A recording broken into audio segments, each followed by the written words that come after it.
What's up, everybody? Michael Johnson here with the Business Choreography Podcast, and I'm excited you joined me today because today we have a very special guest. I'm so excited to have her here with us. Today we have Heather Johnson. Heather is the CEO of INGENIUM, and an expert in hazardous waste management with over 25 years of experience. Heather's innovative vision for sustainable waste management has positioned INGENIUM as a industry leader in waste to energy programs and zero waste initiatives. We are excited to have her on the show and share her insights on industrial waste disposal and sustainability. Guys, this is going to be so fun, and I'm so excited for you to meet her and to be able to glean some of her wisdom and her journey. Let's cue the intro and we'll jump right in. Listen, there's a lot to learn when growing and scaling your business. That's why we created the Business Choreography Podcast, where we talk about choreographing your marketing, operations, and sales into dynamic systems that increase your revenue and your impact. We'll explore solid business principles and discuss all things that make businesses dance to success with clarity. We'll help you figure out where the holes are in your business and what you can do to fix them. Think of us as your official business choreographers, aka your insider growth strategists. Remember, your choreography matters. Welcome to the Business Choreography Podcast. Heather, thank you so much for being on the show today. It is a pleasure to have you here. Hi, Michael. Thank you so much for having me. I'm excited to be here today as well. Awesome. Thank you so much. And well, I love to be able to dig in and hear about your journey and hear about the path that you took to get to doing what you're doing today. So let's start with that before we dig into some of the other stuff that you have to share with us today. Okay, sure. Well, believe it or not, I actually started my journey in college headed toward a degree in accounting. I thought I was going to be an accountant one day. I had a job earlier in my college days where I worked for an accountant, and I like numbers. I like money. It seemed like the right path to go down. But nonetheless, while putting myself through college, I got a job answering phones for a company that does hazardous waste management. And during that time, while I was just answering phones, there were some opportunities to head up some projects within the company outside of the job that I filled. And so I did that. And from there, another opportunity presented itself, and one after another ultimately led me to where I am today, 27 years later, in hazardous waste. It's interesting because most people, when they ask me, how in the world did you get into hazardous waste? It's something people don't typically think about. And when I bring it up, it's kind of a, conversation stopper for a minute, and then, okay, tell me more. So I'm excited to be here today to share with your audience more about it, because it's definitely something that's highly relevant, but not often talked about. Absolutely. And one of the reasons that we decided to have you on the show is that we were not knowledgeable in this area, and we didn't really know what we didn't know about it. And so we thought, gosh, okay, this is something we need to learn more about and share with our audience. So you've got to take us through it. What is this about, and why is it relevant for us right now? Okay. There's a lot bundled up in that question, but I'll start by talking generally speaking for people that don't think about it. There's a lot of stuff that we use both in our daily lives and in our businesses that is highly regulated and can't go into the trash. So it's got other requirements around it that impose on businesses, which is what we work with specifically, restrictions on management of the material. And so there's special places to ship it. There's special ways to treat it. There's paperwork required to track and manage it. There's a whole world surrounding hazardous waste. And there's so many things that are considered hazardous waste, from things as basic as batteries. We use batteries in our everyday lives in so many things, up to and including solvents and paints and acids and, bleach, things that are relatable to the general public.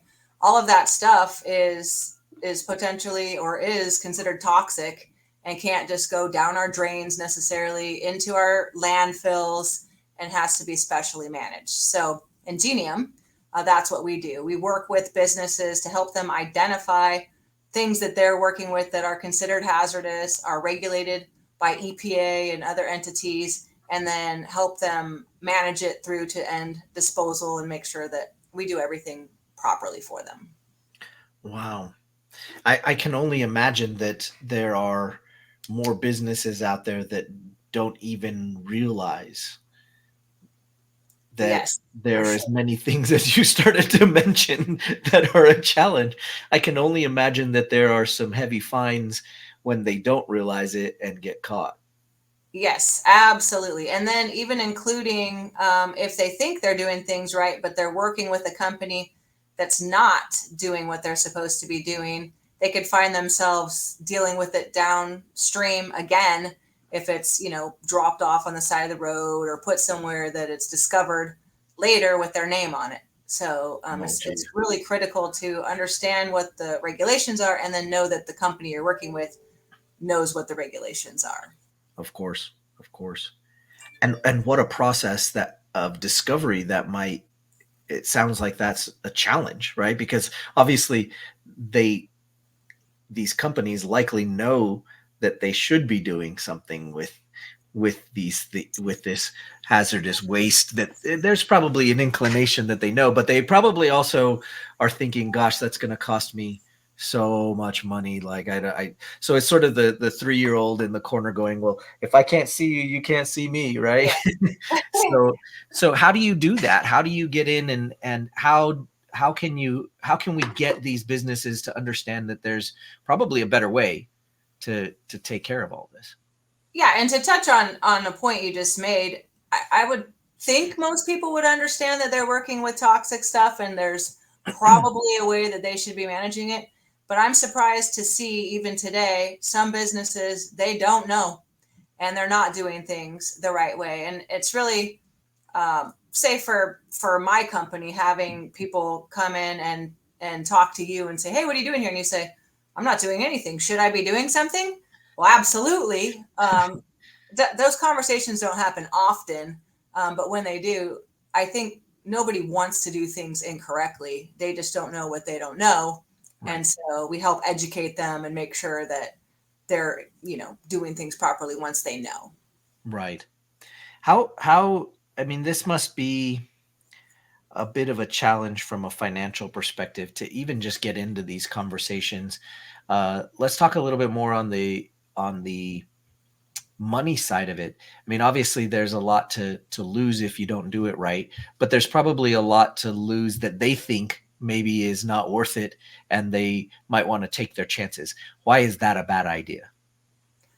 Well, it's a bad idea for many reasons, mainly because you don't want toxic materials improperly handled for the general public. Right. But you're right. There is a cost associated with it, and it's not inexpensive. And it's interesting that you bring up the financial aspect because one of the things that we do in Ingenium as a company is look for more sustainable treatment technologies and disposal options. And some of the typical treatments are much less expensive. So Right. talking to people today about sustainability and ways to do better for the environment as a whole comes with an even greater cost. So more so than not being compliant with regulation, I think most businesses who know they need to be do and they budget accordingly, but then they don't necessarily plan for greener, more sustainable options. And that's where the conversation comes more into play for us anyway, as it comes to educating and saying, yes, this is less expensive. And here's why you want to consider paying a little bit more for the longevity of our environment and the For future. sure. For sure. So what does that look like? What does that process look like? I mean, if I'm out there listening to this episode and I'm thinking, well, gosh, I should probably look at that because I was just sort of making do and getting by, but I certainly want to help with the process of sustainability, and I also don't want to get fined. So what does that look like? Do you have to send people to my company? Do you have to bring people in, or is it something you do remotely? What does that process all entail? Ideally, we would go on to a customer's site and look at what they're doing. It could be a remote conversation, but it's really advantageous for us to be on site and say, okay, what is it you're doing here? Understand the processes, what's resulting in something that's hazardous waste, and then, talk about what these guys can do in terms of management in the best for the environment. So, for example, what kind of materials are you using? Why are you using them in your processes? Can that be changed? No. Okay, we have to use these particular chemicals because. All right. Well, now, how do these chemicals come out? Are they clean? Are they mixed along the way in the process? And depending on what's happening upstream and downstream, we can talk to them about what their options are. In many instances, we can actually reuse something. So let's say you generate a chemical that you say, I can't use this again, right? I've mixed it up with some things and it's no longer relevant to my process. Somebody else might say, I can use that exactly as it is. So instead of wasting it per se yet, we transfer it to someone else who can continue the use before it ultimately then might have to go on for disposal. So it's really a consultative approach with each customer individually about what's happening in their processes and systems and what we can do to help them continue the use or treat it more desirably. Sure. I'd like to dig in, and we're gonna cut back around to some more about this, but I'd like to dig in a little bit on why in the world or how in the world did you get into a business doing this? I mean, this is kind of a big deal, right? We talk about business choreography on the show and choreographing all the elements, and so there is no doubt to me that for those businesses that deal with these types of things, this is a huge piece of your choreography. And you just mentioned it, like how can we keep repurposing it? How can we keep that sustainability going? But I'd like to know more about how you got into doing this, because it's such a unique niche and such a unique space. Like it just, I would have never thought. I mean, of course, now that you're saying that you run a business doing that, I thought, okay, of course there has to be a business doing that. But how did you get into that specifically? So after college, when I decided I wasn't going to be an accountant, as I got to understand this space more, I moved into sales. My background is largely sales. And through selling the services that are provided by the business, I learned pretty much everything about the business, right?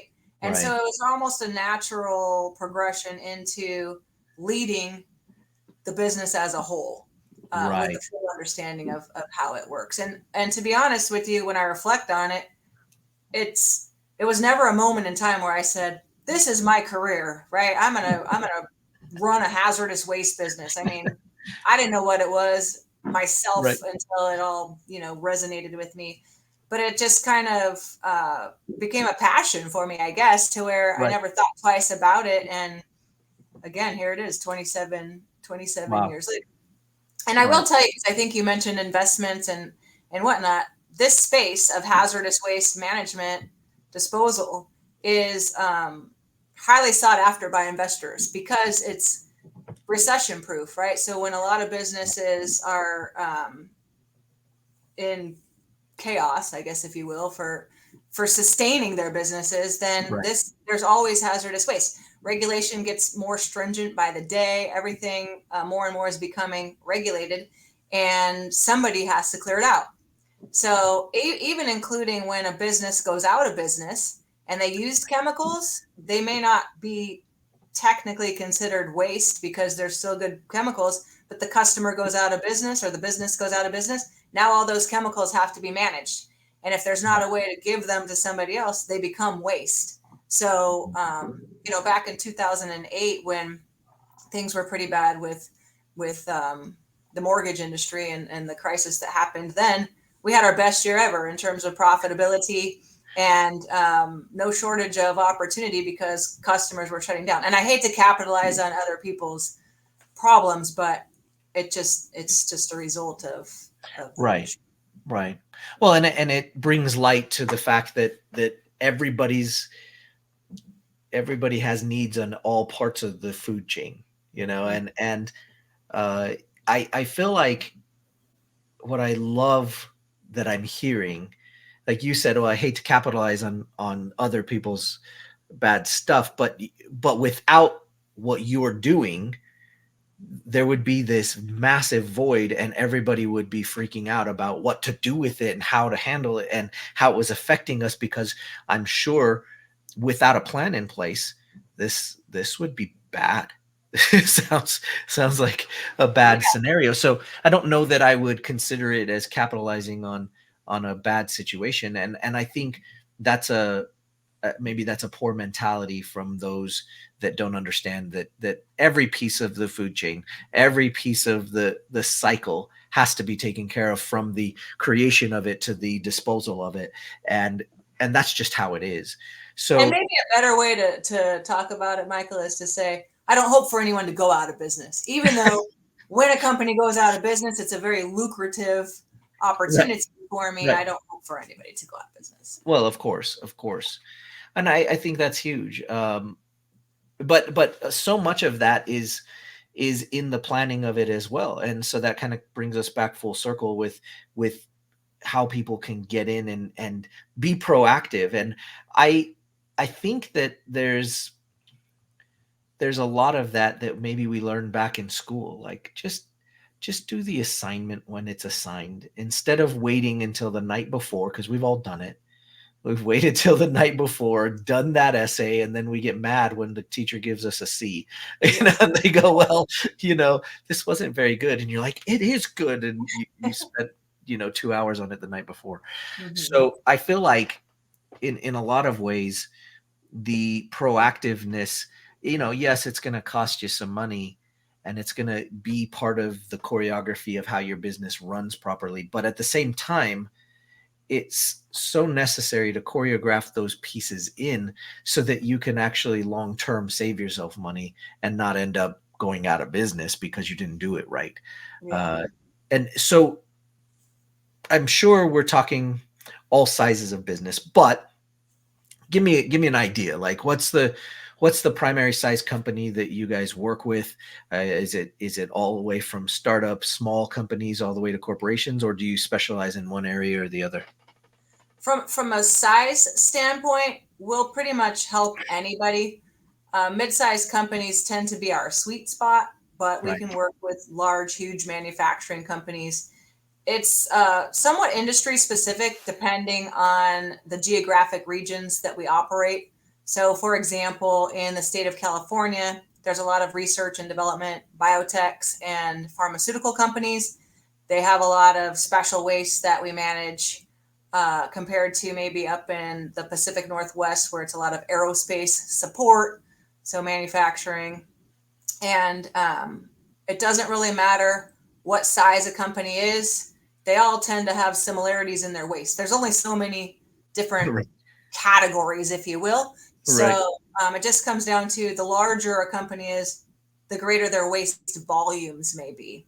And Right. so, the larger they are, the better they are for us because we can, do more in a shorter amount of time. But Right. yeah. Right. Okay. So, in the process of trying to determine whether they need you or not, what are some of the key indicators where a company out there listening right now they might be in their beginning stages, or they might be corporate, but if they're in those beginning stages, what what are some of those key indicators that they should start saying, okay, we need her help, instead of just trying to figure it out on our own or chat gpt it, like is the common thing these days. Right? How do they what should they be looking out for and saying, okay, yeah, now we need to consult? What? So first and foremost, if they have chemicals that are no longer needed, they're waste. And once they classify them waste, they need us or somebody Okay. like us.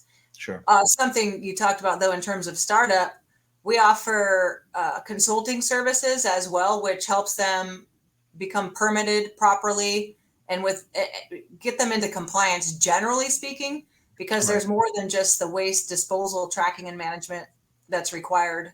There's a lot of other things. So we can help companies with that, because typically when a company is a startup, they don't have an expert in this arena on their payroll. You've got one or two people and they're wearing hats across the board. When you talk about Right. business choreography, right? They're doing everything. And Sure. so waste is not even often thought of, let alone highly understood by somebody who's in a startup. So Right. for sure, calling somebody to help them would be to their advantage. And then it spans the gamut. Typically, there's a lot involved with waste as it pertains to packaging. You can't just take a chemical and put it on a truck the way it is. You have all these requirements surrounding the packaging and then the labeling and the paperwork tracking. So it's one thing to say, hey, you can't put that in the trash, but you also need to do all these other things to be in compliance with the regulation, including ensuring it gets to the final disposal facility and forwarding on your paperwork full circle to the governing agency that requires a variety of things to happen. So it's complicated, I guess, or complex. You're right. Sure. Sure. Well, and with so many things that we talk about in business choreography, I mean, we love to bring on experts in a lot of different areas. I feel like this is such an important element that maybe isn't as glamorous as the marketing, but it certainly has its space, and it is important that if you're in that realm, you've got to take care of these things, and you've got to make sure that that portion of choreography is set up properly. And like you said, it's not just the getting rid of it. It's all the paperwork and all of the tracking and all of the stuff that makes that system work. And in order to do that, they're going to definitely need somebody like yourself and what you guys do. So talk to us a little bit more about how they can learn more, get in contact, and be in touch with what you guys do, and just get that connection. With Ingenium specifically? Yeah. Yeah. Yeah, I would say start with our website. We Okay. could be found at www.pureingenium.com. That's PUREINGENIUM. And that will give an overview of all the services that we provide. And also, there's a contact page. We've got a podcast page. So pureingenium.com/podcast will also get you in. You can get to me through that page, and overall just educate yourself on hazardous waste, the treatment technologies, the services that are offered, everything that we I talked love about. that. Yeah. Yeah. There's there's a lot that needs to be discussed there, and for some of our audience, this may not be something that they're like, oh, that doesn't have anything to do. But for those that do, I mean, this is right down your alley, and you know it because you've listened to this and you're going, oh my gosh, I really need to take care of that. So now you know how to connect, and now you know how to get to Heather and her team to support you. And I highly recommend that you go and you check it out. So before we let you go, of course, we love to talk about business choreography as a whole. Can you leave us with some words of wisdom from your journey and from the path that you've been on for all of these business owners and entrepreneurs that are out here? Sure. I think for me, it's all about what is your risk tolerance, right? So seeing opportunities in front of you and capitalizing on them. But I think most entrepreneurs, I guess, are risk takers by nature. Right. But again, just never accept the status quo. There's always things you can do to do better and learn. Yeah, for sure. I love that. Well, we sure appreciate you coming and taking the time to share with us your knowledge and your journey and such a unique path, but certainly something that we need to keep our eye on. And we all want to be around for a while. So I think the work that you're doing is so important. Heaven forbid it's not done properly. And then we're all in a world of hurt. So I appreciate you coming, sharing that with us, and sharing how we can do something about it. Guys, as usual, don't forget, keep working on choreographing your business, and we'll see you on the next episode. Take care. Thanks for joining us today. Want more business choreography? Check out our website at bizchoreo.com to find out more. And find out how the choreography for your marketing, operations, and sales can raise your revenue and create more impact. Remember, every business needs choreography.